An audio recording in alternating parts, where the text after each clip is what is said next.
Hi guys! Welcome back to my YouTube channel and welcome back for another vlog. For today's video, magluluto po tayo ng pansit bihon na may baboy. So, pakita ko sa inyo guys ang ating mga ingredients. So, meron tayo ditong pansit bihon, meron tayong celery, meron tayong carrots, meron tayong zucchini. Yung zucchini siya yung pan-substitute ko sa ating long beans since wala tayong long beans. So, meron din tayo ditong cabbage. Of course, pork. Nagayat ko na siya. Meron din tayo ditong onion, garlic. So, guys, kailangan din natin ng soy sauce, oyster sauce, pepper, and pork cubes. Then, lagyan din natin siya ng salt. Hi, guys. So, ang ating kailangan unang gawin is kailangan natin siyang ibabad sa water ng 5 minutes para lumambot siya. Para later, kunti na lang yung sauce na ilalagay natin dun sa pancit. Para hindi niya ma-absorb yung sauce. So, open lang natin siya.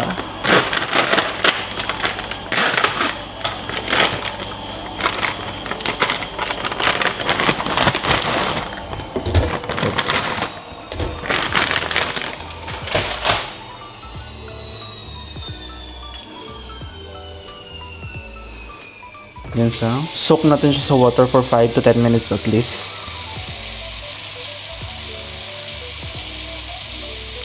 So guys, first thing first, kailangan nating igisa yung baboy or prito natin yung baboy.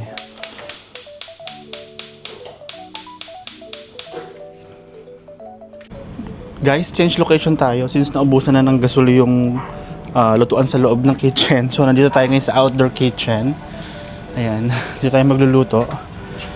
Alam ko kanina umaga meron pa yung gasol but ngayon wala na. So, dito muna tayo sa outdoor kitchen.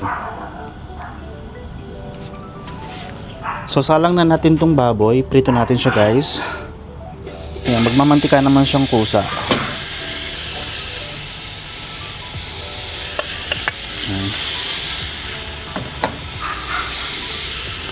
So, hayaan lang natin siyang mag golden brown. Ayan. So, wala akong nilagay na mantika kasi guys, baboy ito. So, maglalabas ito ng sarili niyang mantika. Wait lang natin siyang mag golden brown. Then, lalagyan na natin yung other ingredients. So, igigis na natin yung bawang, yung sibuyas. Ayan. So, wait lang natin siyang mag golden brown.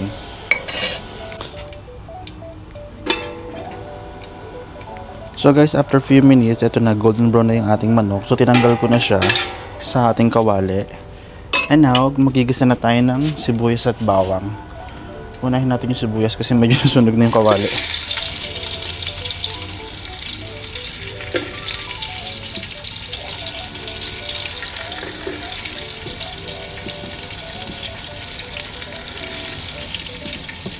Then lagyan na rin natin yung bawang.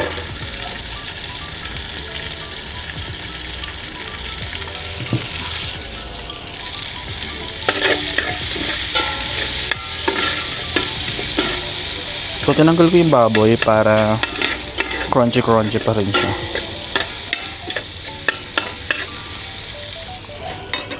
So guys, para sa ating mga food critics dyan, baka magtaka kayo bakit parang iba-iba yung pagkakasunod-sunod ng way ko ng pagluluto ng pancit. It's because it's my own way. So, ganito ko magluto ng pancit, hindi kagaya sa inyo. So, walang pakilamanan. Kasi it's my own way ng pagluluto ng pancit. At saka dumidilim na kasi guys. So, nandito ako sa labas ng kitchen namin nagluluto. So, kaya kailangan kong bilisan.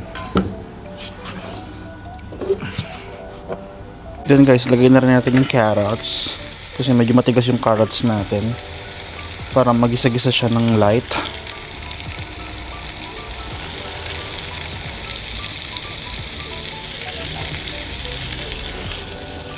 Halo-halo natin siya.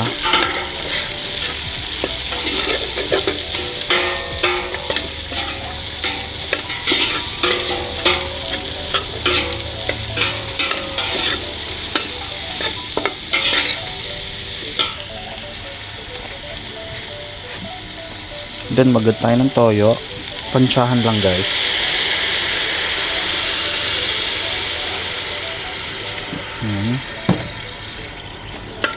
So, tansya-tansya lang yan.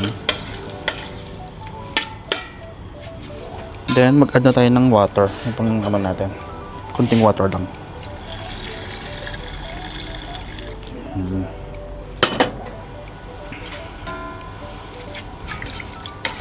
So, wait lang natin siyang kumulo. So, guys, after few minutes, ayan, kumukulo na ang ating sabaw. So, maglalagay na rin tayo ng Knorr cube. Ng oyster sauce. Tansya-tansya lang din. Again, wala tayong sukatan. Tansya-tansya lang. Then, haluin lang uli natin. So, guys, maglagay na rin tayo ng Knorr cubes. Pork. Ayan. So, hantin natin siya malusaw. And then, after that, lagyan natin yung iba pang gulay. So, guys, may nakita pala ako sa cabinet namin itong Mamacita's Pancit Bihon Mix. So, pwede ko rin siya lagyan ito, guys, para pampasarap din to. So, maglagay tayo nito ngayon. Lagay tayo, guys, ng Mamacita's Pancit Bihon Mix. Ayan. That's it. So, guys, ngayon, lagyan na natin the rest ng gulay. So, gawin natin to. Lagyan na natin ang zucchini and ang... So, ayan guys, nilagay ko na ang zucchini and ang ating celery. Lagyan na rin natin ang ating pamintang durog. Ayan. Halo-halo.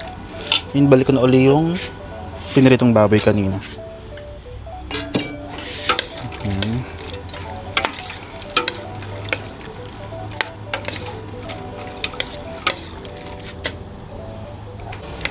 So yan guys, lagyan na rin natin tong ating noodles. Konti-konti lang para mahalo natin.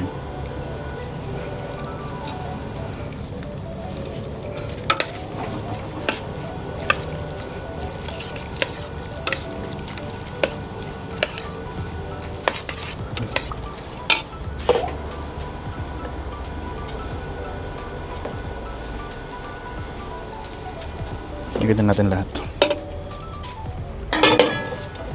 Haluin lang natin hanggang masipsip niya yung sauce. Hanggang masipsip ng noodles yung sauce.